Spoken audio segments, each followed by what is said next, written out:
जैसे मधुमक्खी फूल में से शहद ले लेती है, ऐसे ही अपना संसार में से भगवान की भक्ति की शहद ले लो, बाकी सत्कर्म बस।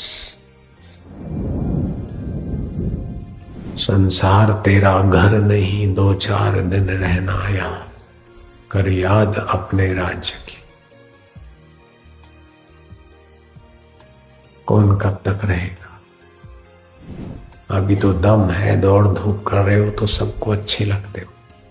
जब शरीर थोड़ा ढीला होने लगेगा, फिर जिनके लिए किया उन्हीं की बेवफाई आपको पीड़ा करेगी।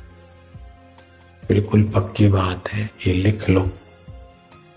हॉस्पिटल में भर्ती के दिन आ जाए, उसके पहले तुम परमात्मा में भर्ती हो जाओ।